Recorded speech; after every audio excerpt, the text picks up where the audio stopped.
बिस्मिल्लाहिर्रहमानिर्रहीम अस्सलाम वालेकुम। हाँ जी, की हाल चाल तुहाडा सब दा? उम्मीद कर रही सब खैरियत नाल होणगे। अलहमदुलिल्लाह मैं भी खैरियत दा। अच्छा जी, अज पट्ठे वड्ढण आई हुई मैं ते तुहानू सब नू पट्ठे वड्ढने सिखाऊंगी भी ते दसूंगी भी किद्दां बन्नी दे आ, किद्दां रखी दे आ ते किदे ते रख के घर लैके जाईदे आ। ठीक है, मिलदे आ पट्ठे वड्ढदे हुए। अच्छा जी, ते मैं वड्ढण लगी हुण पट्ठे। इन्ने क वड्ढ भी लए आ। पट्ठे छोटे छोटे हैं इसलिए थोड़ी देर लगूगी वड्ढदे हुए, लेकिन वड्ढे जाणगे।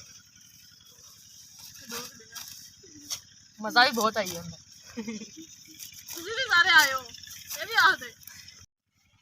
अच्छा जी, तो तुसी अगे सुनिया कि जिहड़ी मेरी सहेली आ कहती है कि जिन्हें जिन्हें पट्ठे वड्ढने आ आ जाओ। तो वाकई मैं भी यही गल कहनी, जिन्हें जिन्हें पट्ठे वड्ढने आ या सीखने आ तो मैं सिखा दूंगी, तो तुसी आ जाओ। 1 मिनट 4 मिनट जल्दी जल्दी आओ।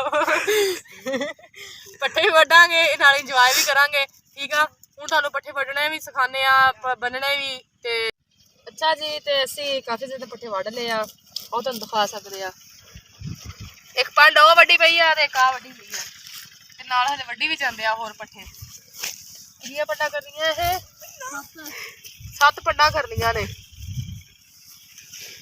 ठीक है, 7 पंडां हले हले सिर्फ 2 पंडां होईयां ने, तीसरी हुण पाउणे आ।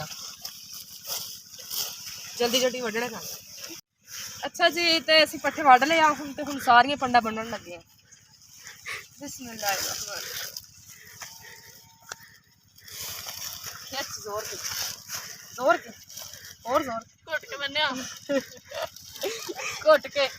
चल, जिन्हें नहीं गंढ बननी आती सीख लो, कुछ वेले ना रहा करो। चल बन गंढ। इस बार एक आखिरी पंड रहनी है पीछे। अब बैक भी दिखा सकते, था तो बनिया भैया। बनने बहुत औखे, पट्ठे पाने बहुत औखे ने। तुसी भी आ जाओ, सारे इकट्ठे हो, सारे आ जाओ इकट्ठे हो गए।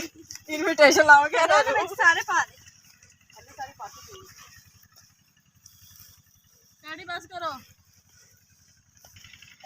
अच्छा जी, तो हुण पंडां सारियां बन लियां, एक आखिरी पंड रह गई है, इन्हू बन लैने आ ते जाने आ।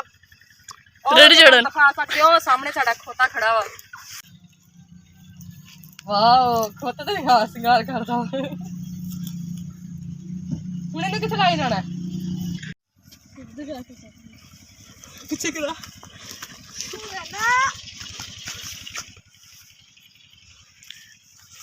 गाइस, तो हुण आप पंड चक लिए, बहुत ज्यादा भारी है। जल्दी जल्दी लोड करा के शाबाश ना, ओ अंदर विच पंड खोल के पट्टे बना ले। अच्छा जी गाइस, तो हुण असीं चले आ घर। पट्ठे देख सकते हैं रख ले सारे ते पानी भजाए। वाह जी वाह, मजा बहुत आ रहा है। अच्छा जी गाइस, तो हुण असीं जिहड़ा मेरे नीचे उतर गई हाँ, रेडी ते भार पहला बहुत ज़्यादा सी, रेडी ते हुण भार घट गया। ठीक है, हुण आपां चलदे आ घर ते ये जिहड़े आ रेहड़ी वाले अपने घर चलदे यानी इन्हां दा फार्म ही आ, हुण प्यारा फार्म ही आ। हाँ, तो ये हुण अपने घर चले आ ते आपां चलदे आ अपने घर वाली साइड ते। आ जाओ, मिलते हैं तुहानू अगले व्लॉग। चैनल सबसक्राइब नहीं किया, जल्दी सबसक्राइब करो, अच्छे अच्छे व्यूज़ दो। मेरा तो इदा ही थोड़े लिए चटपटे अच्छे अच्छे व्लॉग लैके आते रहांगे। मैंने सपोर्ट करो, ज़्यादा से ज़्यादा अच्छे अच्छे व्यूज़ दो। कमेंट बॉक्स में दसिए कितना लगी मेरी ये वीडियो। अल्लाह हाफिज़, अल्लाह हाफिज़।